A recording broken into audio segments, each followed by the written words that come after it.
Hello and everyone, स्वागत है आप सभी का आपके अपने परिवार एसजीआई कंप्यूटिंग क्लासेस पर। मैं नितिन पांडे आप सभी लोगों का एक बार फिर से स्वागत करता हूं इस क्लास में, जहां पर रेलवे के शानदार क्वेश्चन के साथ धुआंधार अंदाज में जुड़ते हैं हम दोपहर में 3 बजे। अभी आपकी क्लासेस लाइव नहीं हो पा रही हैं क्योंकि स्ट्राइक की वजह से। अभी बहुत जल्दी ये जो इश्यू है वो रिजॉल्व हो जाएगा और मोस्ट प्रोबेबली मंडे से आपकी क्लासेस रेगुलर हो जाएंगी। तो जितने भी लोग यहाँ पर जुड़े हुए हैं फटाफट एक बार कमेंट करके बता दें क्या आज की क्लास रेलवे के शानदार क्वेश्चन के साथ हम क्लास को शुरू कर सकते हैं। तो फटाफट जुड़ जाइए सेशन में और शुरुआत करते हैं आज के शानदार, दमदार और बेहतरीन क्वेश्चन के साथ रीजनिंग की शुरुआत। तो चलिए शुरुआत करते हैं आज के शानदार क्वेश्चन के साथ। पहला क्वेश्चन आपकी स्क्रीन पर ये रहा।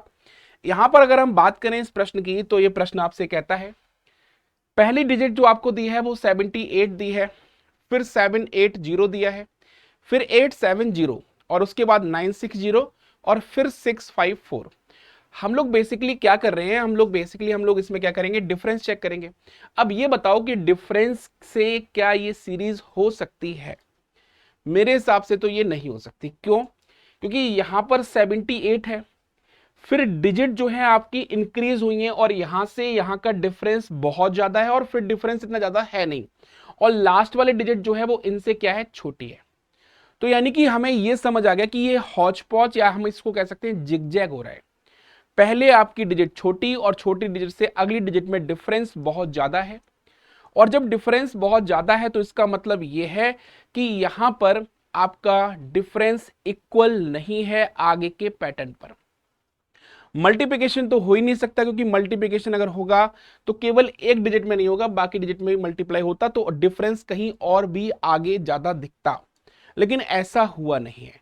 फिर हमारे दिमाग में आया कि अगर इन दोनों का डिजिट ऐड करें तो 7 और 8 कितना हो गया, 15। 7 प्लस 8 प्लस 0 यहां पर ऐड करते हैं तो ये भी कितना हो रहा है, 15। 8 प्लस 7 प्लस 0 यहां पर भी कितना हो रहा है, 15। 9 प्लस 6 प्लस 0 अगर यहां पर भी ऐड करते हैं तो यहां पर भी कितना हो रहा है, 15। 6 5 11 और 4 यहां पर ऐड करते हैं तो यहां पर भी कितना हो रहा है, 15 हो रहा है। यानी कि ये डिजिट का जो एडिशन है वो 15 हो रहा है सभी में। यहां पर देखो 5 और 5 10, 10 सा 17, ये आपका गलत हो गया। दूसरा वाला है 8 4 12, ये भी गलत हो गया। 7 4 11 और 4 15, यानी कि ऑप्शन नंबर सी। यानी कि आपका जो यहां पर सही उत्तर बनेगा वो बनेगा option number C. I think अगर सभी को क्लियर है तो फटाफट एक बार कमेंट करके बता दो कि यस सर क्लियर है, किसी भी तरह का कोई डाउट नहीं है, क्लियर हो चुका है सभी को। चलिए अगला प्रश्न देखते हैं कि अगला प्रश्न क्या है आपकी स्क्रीन पर। प्रश्न नंबर 2 आपको यह कह रहा है कि यदि अंग्रेजी वर्णमाला के प्रत्येक अक्षर को सम संख्या से प्रारंभ करते हुए लिखा जाए, अर्थात ए को 2 लिखा गया, बी को 4 लिखा गया और इसी प्रकार आगे, तो शब्द मॉडर्न के प्रत्येक अक्षरों के स्थानीय मान का कुल योग कितना होगा। सबसे पहले जो मॉडर्न है उन लेटर के नंबर को लिख लेंगे। अब जैसे कि यहां पर जो वर्ड आपको दिया है मॉडर्न, अब वर्ड अगर मॉडर्न दिया हुआ है तो इस मॉडर्न वर्ड को यहां पर हम लोग इसको देखेंगे 13, यहां पर देखेंगे 15 प्लस 4 प्लस 5 प्लस 18 प्लस 14, सभी को ऐड कर लो। 15 और 13 कितना हो गया, 28। 28 4 कितना हो गया, 32। 32 और 5 कितना हो गया, 37। 37 और 18 कितना हो गया, 55 और 14 कितना हो गया, 69, यानी 69 हो गया। अब जैसे कि आपको पता था कि ए का नंबर 1 होता है और 1 का मल्टीप्लाई 2 में करेंगे तो कितना हो जाएगा, 2। बी का नंबर 2 था तो 2 में 2 का मल्टीप्लाई किया तो कितना हो गया, 4। तो इसी प्रकार ऐसे हो जाएगा। तो यहां पर सभी का एडिशन 69 है, मल्टीप्लाई 2 करते हैं तो ये हो जाएगा 138, और 138 कौन से ऑप्शन में है, ऑप्शन नंबर सी आपका करेक्ट आंसर हो जाएगा। आई थिंक सभी को क्लियर है, option number C. Option number C clear है सभी को, क्लियर है सभी को क्या, ऑप्शन नंबर सी, कोई डाउट तो नहीं है। चलिए बहुत बढ़िया, क्या बात है। अगला प्रश्न कर लेते हैं, प्रश्न नंबर 3 देखिएगा। प्रश्न नंबर 3 कह रहा है कि यदि किसी पर्सन में, किसी कोड भाषा में पर्सन जो है इसको लिखा गया है 957561, शुड को लिखा गया है, शुड को क्या लिखा जाएगा, ये आपसे क्वेश्चन पूछ रहा है। तो किसी कोडिंग भाषा में किसकी बात कर रहा है, पर्सन की बात कर रहा है, और पर्सन को क्या लिखा गया है 957561। तो वर्ड जो आपको दिया गया है पर्सन, एक पर्सन वर्ड दिया है, तो पर्सन जो वर्ड दिया है 957561, 957, इसके बाद दिया है 561। अब ये 9 नंबर यहां पर किसी का है, हाँ मुझे 9 नंबर ये किसी का दिख तो नहीं रहा है, लेकिन अगर आर का अपोजिट करें तो ये नंबर मिलेगा आई, और आई का नंबर होता है 9, ई का नंबर तो ये 5 डायरेक्ट लिखा है, और पी का नंबर 16, या अपोजिट में के होता है, के का नंबर 11, तो ये ऐसा है नहीं। अब लेटर के नंबर लिखो एक बार, पी का नंबर 16 होता है, ई का नंबर 5 होता है, आर का नंबर 18 होता है, एस का नंबर 19 होता है, ओ का नंबर 15 होता है, और एन का नंबर 14 होता है। ठीक है, अब यहां पर जो नंबर लिखे हुए हैं 16, 5, 18, 19, 15 और 14, क्वेश्चन को देखें ध्यान से कि क्वेश्चन क्या कह रहा है। अगर ये यहां पर 8 और 1 जोड़ दो, तो 8 और 1 जोड़ के क्या हो जाएगा, ये हो जाएगा 9।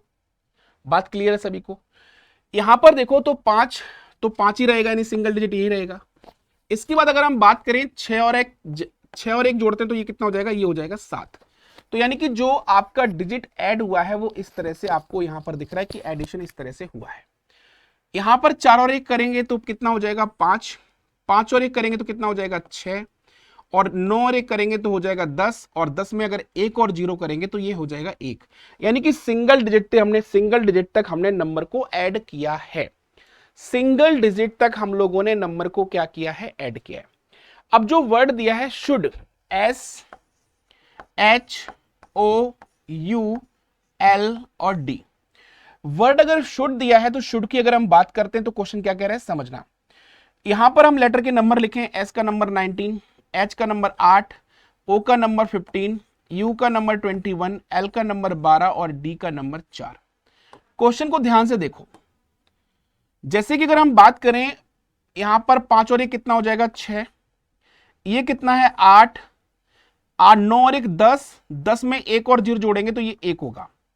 यहां पर ये 4 रहेगा, 2 और 1 यहां पर कितना हो जाएगा 3 हो जाएगा, और 2 और 1 यहां पर भी कितना हो जाएगा, यहां पर भी 3 हो जाएगा।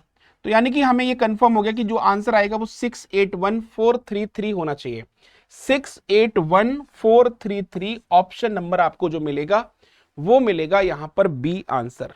क्या मिलेगा बेटा, बी आंसर आपका सही आंसर होगा। क्लियर है सभी को? चलिए बहुत बढ़िया, अगला प्रश्न करें। प्रश्न नंबर है आपके पास चौथा। वर्ड क्या दिया है, वर्ड दिया है आपको, हाँ वर्ड दिया है आपको 23 मार्च 1949। तो 16 मार्च 1948 को कौन सा दिन था? 23 मार्च 1949 को संडे, क्या बात कर रहा है, संडे की बात कर रहा है। किसकी बात कर रहा है, संडे की बात कर रहा है, संडे था। तो आपसे पूछा कि 16 मार्च 1948 को दिन कौन सा होगा। अगर हम इस प्रश्न को करें तो प्रश्न को कैसे, इसको मिनटों में जो आप करते हो उसको अगर सेकंडों में निपटा दिया जाए कैसा लगेगा, तो आप कहेंगे कि सर मजा आ जाएगा। देखो कैसे करते हैं इस पैसे प्रश्न को। जैसे कि यहां पर वर्ड आपको जो शब्द दिया है वो 23 मार्च दिया है, 23 मार्च 1949, जो दिन दिया है वो दिया है संडे। अब यहां पर जो संडे दिया है, अब बात कर रहे हैं 16 मार्च की 1948 की, पूछ रहा है दिन कौन सा होगा। तो ये समझिए कि यहां पर कैसे करेंगे। जैसे देखो 23 तारीख दी है और ये 16 तारीख दी है। आपको पता है कि जो दिन आपका 23 को होता है वही दिन आपको 16 को होता है, और वही दिन आपका 9 का होता है, और वही दिन आपका 30 को भी होता है। क्योंकि हर 7वां दिन जो होता है, यानी 8वां दिन कह सकते हैं, और 7 दिन के बाद 16 7 23, 23 7 30, यानी 7वां दिन जो होता है वो आपका क्या होता है, वही सेम डे रिपीट होता है। जो दिन आपका 2 तारीख को है वही आपका 9 को होगा, वही आपका 16 को होगा, वही आपको 23 को मिलेगा, वही आपको 30 को मिलेगा, सेम मिलता है। तो यानी कि मैं ये कह सकता हूं कि दोनों में यहां पर तारीख सेम है। अगर 23 लिखो या 16 लिखो, दोनों में सेम डे ही आएगा। यहां 23 और 16 में डे पे कभी फर्क नहीं आएगा, अगर तारीख 23 है और किसी मंथ की 16 है। क्योंकि मंथ दोनों में क्या है, मंथ दोनों में सेम है, मार्च है। अगर किसी भी मंथ में 16 तारीख होगी या 23 तारीख होगी तो दोनों में सेम दिन होगा, उसमें कोई फर्क तो होगा नहीं। तो ये चीज समझ आ गई होगी, 16 दिया है 23 दिया है, दोनों मतलब सेम तारीख ही दी हुई है, सेम डे आ जाएगा यहाँ पे। तो 23 यहां पर, 16 यहां पर, मार्च यहां पर, मार्च यहां पर, तारीख दोनों में लगभग सेम ही दिख रही है। यहां पर मार्च दोनों मंथ सेम दिख रहा है। और यहां पर अगर हम बात करें, ये 49 है और ये 48 है, यानी कि यहां पर आपका एक माइनस हो रहा है। क्या हो रहा है बेटा, एक माइनस हो रहा है। अब एक अगर माइनस हो रहा है क्योंकि आप 1949 से 1948 पे पहुंचे, तो एक दिन माइनस हो रहा है, तो एक दिन माइनस मतलब एक माइनस कर दो। एक माइनस करेंगे संडे से, एक माइनस करेंगे सैटरडे, यानी कि ऑप्शन नंबर सी यहां पर करेक्ट आंसर होगा। ऑप्शन नंबर क्या होगा बेटा, सी करेक्ट आंसर आपको मिलेगा। आई थिंक क्लियर है सभी को। अगला प्रश्न करते हैं। अब देखो यहां पर जो प्रश्न ये दिया हुआ है, इस प्रश्न को करने वाले को 5,000 रुपए का इनाम। 3 2 इंटू 21 ये लिखा है 62, 94 इंटू 67 ये लिखा है 88, 87 इंटू 34 को पूछा गया है क्या लिखा जाएगा। अब कैसे हुआ है, पहले तो मुझे ये लग रहा है पहले वाले नंबर को देख के कि 3 का मल्टीप्लाई 2 में कर दो तो ये 6, और 2 का मल्टीप्लाई 1 में कर दो तो ये 2, बट 9 का मल्टीप्लाई 6 में करोगे तो 54 होगा, और 54 में 5 4 भी जोड़ोगे तो 9 होगा। तो ये ऐसा हो नहीं रहा है इसमें। अब हम क्या करेंगे, जब पहले दूसरे नंबर का मल्टीप्लाई यहां पर तो आ रहा है बट यहां पर ऐसा नहीं हो रहा है, तो पहले नंबर का पहला डिजिट और दूसरे नंबर का पहला डिजिट ये नहीं लिया है।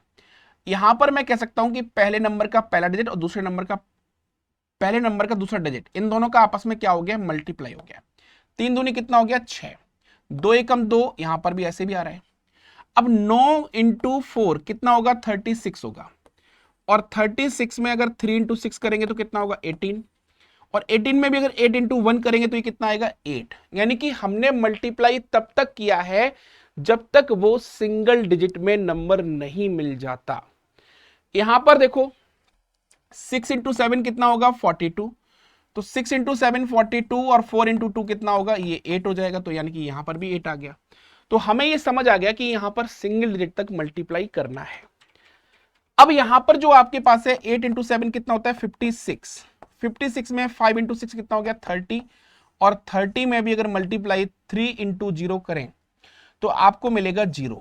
ठीक है, 3 इंटू 4 करते हैं तो 12 होगा, इंटू इंटू 1 करते हैं तो 2 होगा, तो 0 2 यानी कि 2 लिख सकते हैं इसको। ऑप्शन नंबर क्या हो जाएगा, डी करेक्ट हो जाएगा। अच्छा प्रश्न था, क्लियर है सभी को। 0 2 लिखो या 2 लिखो, अब बात तो सेम ही है। क्लियर है। अच्छा प्रश्न लगा हो तो फटाफट एक बार कमेंट कर देना कि यस सर बढ़िया प्रश्न था, मजा आया है, शानदार प्रश्न लगा है। अगला प्रश्न आपकी स्क्रीन पर है, प्रश्न नंबर 6। क्या कह रहे हैं, 39 बच्चों की कक्षा में रवि हरि से 7 रैंक आगे है। यदि हरि की रैंक अंतिम से 17वीं है तो शुरू से रवि की रैंक क्या होगी, ये क्वेश्चन पूछ रहा है। अब इस क्वेश्चन को ध्यान से देखो कि क्वेश्चन कर क्या रहा है। जैसे कि अगर हम बात करें 39 बच्चों की कक्षा में रवि, टोटल हमारे पास बच्चे कितने हैं, टोटल हमारे पास बच्चे हैं 39। कितने बच्चे हैं, 39। रवि जो है हरि से 7 रैंक आगे है। अब रवि अगर हरि से 7 रैंक आगे, तो आगे हमेशा कहां होता है, इधर होता है। यदि हरि की रैंक अंतिम से 17वीं है, हरि की जो रैंक है, हरि की जो रैंक है वो अंतिम से कितनी है, वो अंतिम से 17वीं है। तो क्वेश्चन में ये कह रहा है कि रवि हरि से 7 रैंक आगे है। तो रवि जो है वो हरि से अगर 7 रैंक आगे है, तो यानी 7 रैंक आगे 17 और 7 कितना हो जाएगा, 24। तो यानी कि रवि कितने नंबर पे आ गया, अंत से 24वें नंबर पे आ गया। तो शुरू से रवि की रैंक क्या होगी, शुरू से रवि की रैंक पूछी गई है। तो आपको पता है कि 39 में से 24 माइनस कर दो और प्लस 1 कर दो, तो ये कितना आ जाएगा, 15 प्लस 1 यानी कि 16। तो आपको जो आंसर मिलेगा 16, यानी कि ऑप्शन नंबर क्या मिलेगा, बी करेक्ट मिलेगा। ऑप्शन नंबर क्या मिलेगा बेटा, बी करेक्ट आंसर आपको मिलेगा। ठीक है मेरे भाई, B is the correct answer. चलिए अगला प्रश्न कर लेते हैं। अगला प्रश्न क्या है, अगला प्रश्न देखो। क्वेश्चन कह रहा है कि यदि एल का अर्थ प्लस है, एम का अर्थ माइनस है, एन का अर्थ मल्टीप्लाई है, पी का अर्थ डिवाइड है, तो आपको इस इक्वेशन को क्या करना है, सॉल्व करना है, यानी मैथमेटिकल ऑपरेशन का एक क्वेश्चन है। अब क्वेश्चन को देखो ध्यान से, जैसे कि 14 और n दिया है, तो n का मतलब क्या है, n का मतलब है मल्टीप्लाई, l का मतलब क्या है, l का मतलब है प्लस। इसके बाद p की बात करूं तो p का अर्थ क्या है, p का अर्थ है डिवाइड, ठीक है। और m का जो अर्थ है वो क्या है, माइनस। ये हो जाएगा आपका संख्या। अब समझो, सबसे पहले डिवाइड सॉल्व करते हैं, तो 2 से हमने 42 को डिवाइड किया तो 21 आया। इसके बाद अगर हम 14 गुणा 10 करते हैं तो कितना हो जाएगा, 140 हो जाएगा। और उसके बाद अगर हम देखें तो माइनस क्या होगा, 8 होगा। तो 140 प्लस 21 कितना हो जाएगा, 161। और माइनस 8 करते हैं तो 153 इस प्रश्न का आंसर बनेगा। 153 इस प्रश्न का आंसर बनेगा। ऑप्शन नंबर क्या बनेगा, सी करेक्ट आंसर। समझ आ रहा होगा सारा प्रश्न आपको, अच्छा प्रश्न लग रहा है। प्रश्न एक एक शानदार प्रश्न लेके आया हूं, यानी किसी तरह की कोई भी प्रश्न में आपको ऐसा नहीं लगेगा कि आपको मजा नहीं आया। हर एक प्रश्न में आपको अच्छा लगेगा और प्रश्न करके मजा भी आएगा। अगला प्रश्न आपकी स्क्रीन पर है, क्या कह रहा है, कैरेट, क्रैमिंग, करियर, कार्टून और कॉटेज शब्दकोश के अनुसार व्यवस्थित करें। अब देखो यहां पर व्यवस्थित करना है शब्दकोश के अनुसार।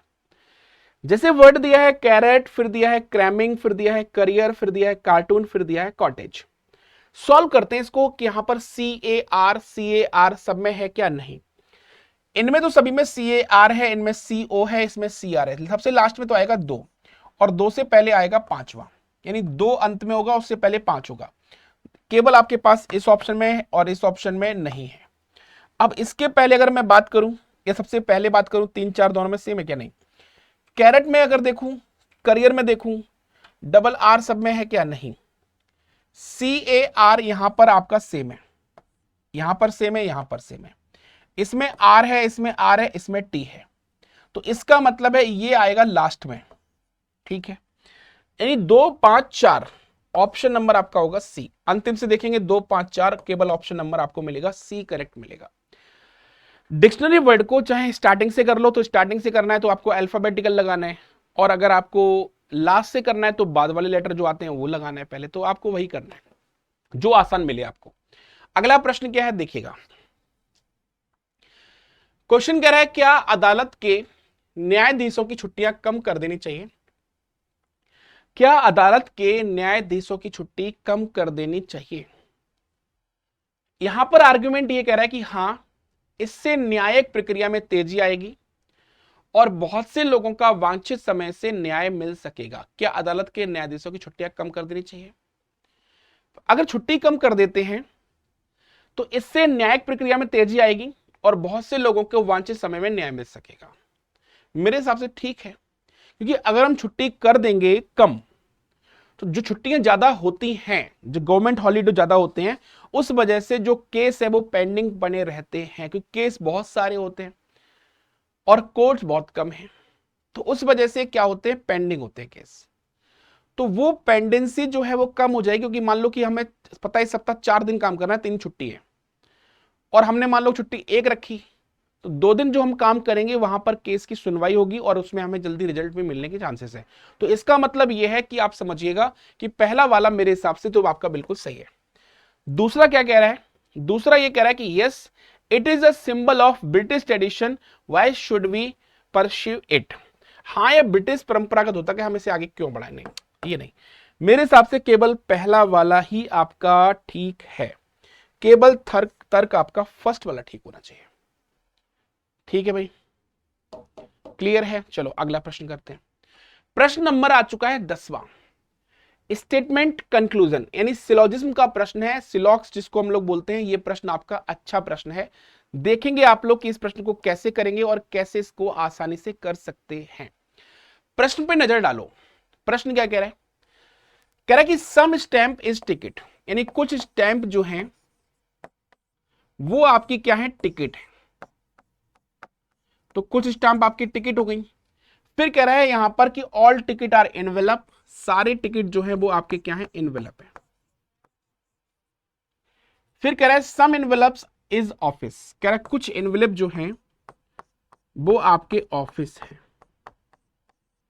कंक्लूजन क्या है, सम स्टैंप इज एनवेलप, कह रहा है कुछ स्टाम्प आपके एनवेलप हैं, ये स्टाम्प है और ये एनवेलप आपके, बिल्कुल सही है, पहला कोई डाउट नहीं है। सम टिकट इज एनवेलप, कह रहा है कुछ टिकट आपके एनवेलप हैं, टिकट ये है, एनवेलप ये है।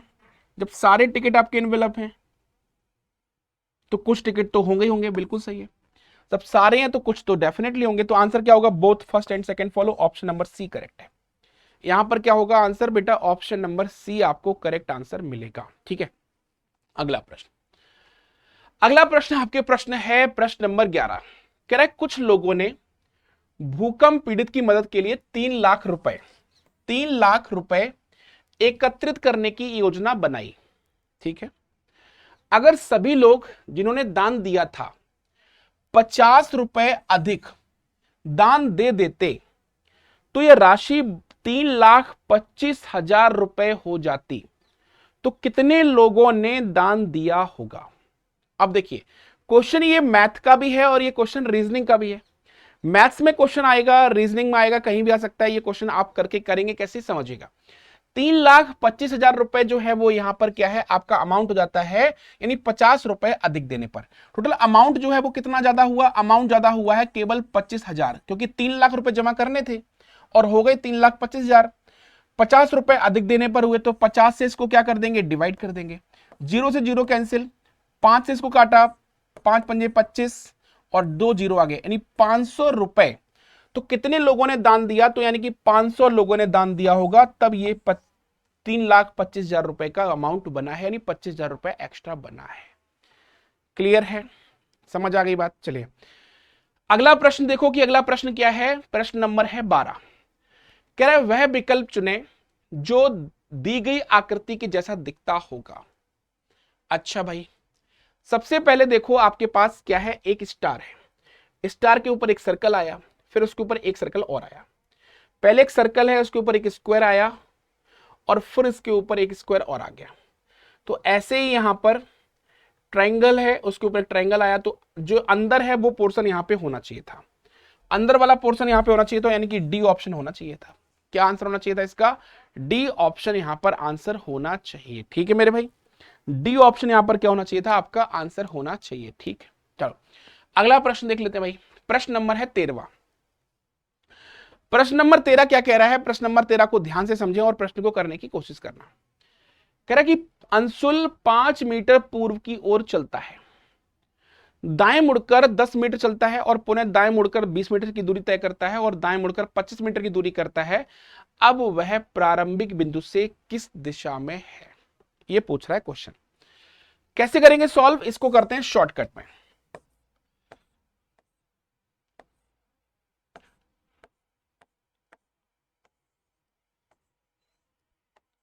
शॉर्टकट में करते हैं इसको, नॉर्थ ईस्ट साउथ वेस्ट। जैसे कि ये नॉर्थ ईस्ट साउथ वेस्ट की अगर हम बात करें तो कैसे करेंगे समझना। नॉर्थ में कितने हैं आपके पास, कह रहा है पूर्व की ओर चलता है 5 मीटर, तो पूर्व की ओर चल गया ये 5 मीटर। ठीक है भाई, दाएं मुड़कर चलता है 10 मीटर, यानी दाएं मुड़ेगा तो इधर आ जाएगा 10 मीटर। फिर कह रहा है क्वेश्चन में, और पुनः दाएं मुड़कर चलता है 20 मीटर, पुनः दाएं मुड़कर चलता है 20 मीटर। ठीक है, और दाएं मुड़कर 25 मीटर दूरी तय करता है, फिर से दाएं मुड़ेगा और 25 मीटर हो गया। तो कह रहा है कि प्रारंभिक बिंदु से किस दिशा में है। जितनी डिस्टेंस आपकी नॉर्थ में और जितनी साउथ में वो कटेगी, 25 और 10 यहां पे कट गया, बचा इधर 15, इधर 5 और इधर 20 कट गया। ठीक है, तो यहां पर बचा आपका 15। नॉर्थ वेस्ट आपके पास नॉर्थ बचा और क्या बचा, वेस्ट बचा, तो नॉर्थ वेस्ट इस प्रश्न का आंसर होगा। ऑप्शन नंबर क्या होगा, ए। शॉर्टकट में कर सकते हो इसको बहुत इजी तरीके से, इसमें कोई डाउट नहीं है। ठीक है, अगला प्रश्न, अगला प्रश्न नंबर 14 है आपकी स्क्रीन पर। क्या कह रहा है कि एम एन का भाई है, बी एन का भाई है, एम डी का भाई है, लेकिन एन डी का भाई नहीं है, तो बताइए कि एन डी से किस प्रकार संबंधित है। समझना, जैसे कि एम जो है वो एन का भाई है,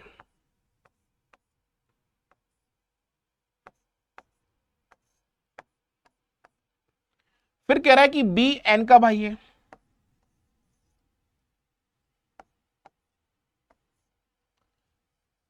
डी का भाई है, लेकिन एन डी का भाई नहीं है। एन जो है वो डी का भाई नहीं है, तो एन क्या होगी फिर? बहन होगी। ठीक है, तो बताइए एन डी से किस प्रकार संबंधित है? तो एन डी की बहन होगी, ऑप्शन नंबर होगा सिस्टर। ठीक है भाई, ऑप्शन नंबर क्या होगा? एक करेक्ट आंसर होगा सिस्टर, क्योंकि अगर पता है कि हमें वो उसका भाई नहीं है तो फिर एक ही बात होगी, बहन ही बन सकती और कुछ बन नहीं सकता था। अगला प्रश्न देखो, अगला जो प्रश्न दिया है प्रश्न नंबर 15, कह रहा है कि वह विकल्प चुने जो आकृति में दिए गए पेपर कटिंग के समान होगा। क्या होगा इस प्रश्न का उत्तर? जल्दी से एक बार आप लोग कमेंट करके बताएंगे सभी साथी। क्या लग रहा है आपको इस प्रश्न का उत्तर क्या होना चाहिए? अगर हम बात करें इस प्रश्न के क्वेश्चन की और इस प्रश्न के उत्तर की, तो समझिए कैसे है। जैसे कि आपको पता है कि सबसे पहले इधर नीचे फोल्ड किया गया, फिर इसको इधर फोल्ड किया, फिर इधर फोल्ड किया, फाइनली आपके पास ये बन रहा है। अब ये बन रहा है तो आप पहला तो फिगर आपका जब इधर ओपन करेंगे तो आपका इधर बनेगा, ये इधर ये ओपन, ये पूरा बनेगा आपका, ये पूरा डार्क हो गया। ठीक है, अब ये डार्क अगर इस साइड है, जब इधर ओपन करेंगे तो इधर तो कुछ कट है ही नहीं, तो इधर तो होगा नहीं। अब इसको जब ऊपर ओपन करेंगे तो ऊपर ओपन करने पर आपको यहां पर मिलेगा डार्क पोर्शन, यहां पर मिलेगा आपको डार्क पोर्शन, ये मिलेगा। तो दो आपके स्क्वायर होने चाहिए, और वो दो स्क्वायर या जो डार्क पोर्शन है वो आपके ऑप्शन डी के अंदर है। डार्क पोर्शन कह सकते हो, या फिर ये कह सकते हो जैसे कि यहां पर ये कट लगा हुआ है तो ये आपका स्क्वायर यहां पर ये बन जाएगा, एक आपका ऐसा, ठीक है, और एक आपका यहां पर बन जाएगा ऐसा।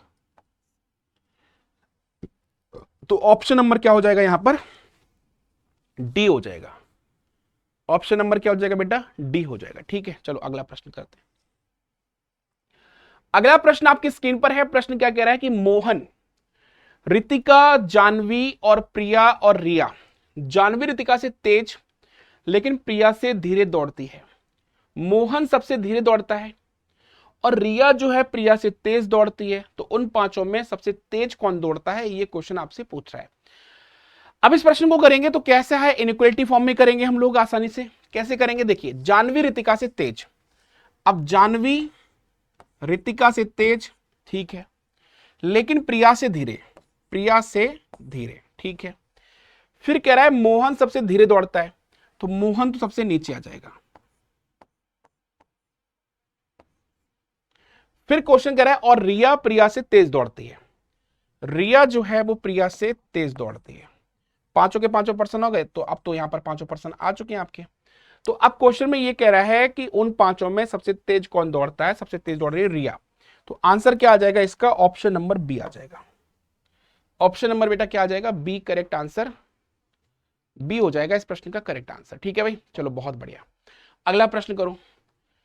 70% लोग कॉफी पसंद करते हैं, 80% लोग चाय पसंद करते हैं, फिर कम से कम और अधिकतम लोग कितने परसेंट लोग पसंद करते हैं? 70% लोग कॉफी पसंद कर रहे हैं, 80% लोग चाय पसंद करते हैं, फिर कम से कम और अधिकतम दोनों कितने परसेंट लोग पसंद करते हैं, ये पूछा गया है। अच्छा प्रश्न है।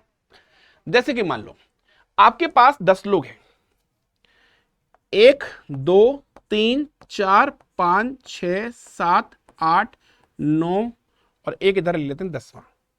आपके पास कितने लोग हो गए? 10 लोग हो गए। ये 10% आपके मेहमान घर पे आए, और ये 10% जो मेहमान जो आपके पास आए हैं, इन मेहमानों की बात करूं तो जैसे कि इनको 70% लोगों को कॉफी पसंद है, तो इनको कॉफी पसंद है, इनको कॉफी पसंद है, इनको कॉफी पसंद है, इनको कॉफी पसंद है, इनको भी कॉफी पसंद है, इनको भी कॉफी पसंद है, और इनको भी कॉफी पसंद है। यानी 7 लोग हो गए, 70% हो गए। और 80% लोगों को चाय पसंद है, तो यानी कि इनको टी पसंद है, इनको टी पसंद है, और इनको टी पसंद है, इनको टी पसंद है, इनको टी पसंद है, इनको टी पसंद है, इनको टी पसंद है, और इनको टी पसंद है। तो कह रहा है कि कम से कम और अधिकतम दोनों कितने परसेंट लोगों को पसंद है? अधिकतम देखें अगर हम लोग, तो अधिकतम आपका ये वाला आ रहा है, यानी कि 70% लोगों पर दोनों का कब्जा है। ये है, इस पे टी है बट कॉफी नहीं, 70% लोगों पर दोनों का कब्जा है।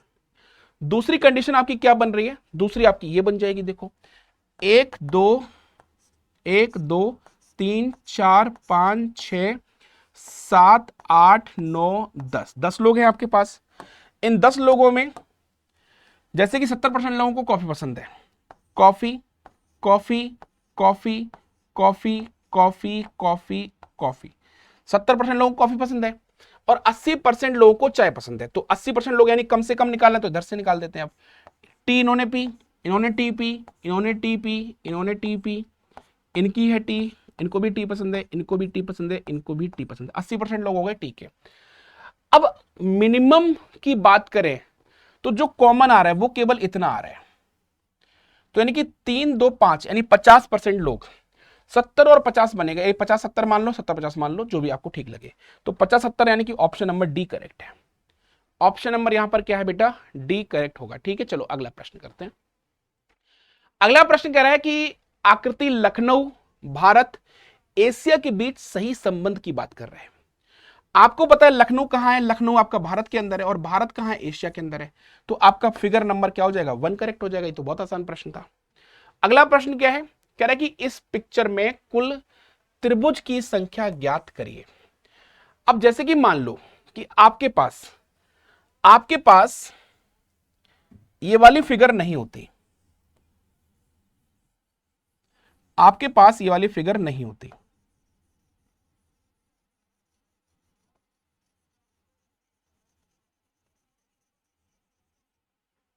अब ये फिगर आपके पास है तो कितने ट्रायंगल होते हैं आपके पास, तो आपके पास ट्रायंगल की संख्या होती है 8। कितने होते, 8 होते। लेकिन अब ये पिक्चर आपकी जुड़ गई यहां से, ये पिक्चर जुड़ने से, ये पिक्चर के जुड़ने से आपके 3 ट्रायंगल यहां पर बन गए, 1, 2 और तीसरा आपका ये वाला, 3 ट्रायंगल आपके यहां पर बन गए।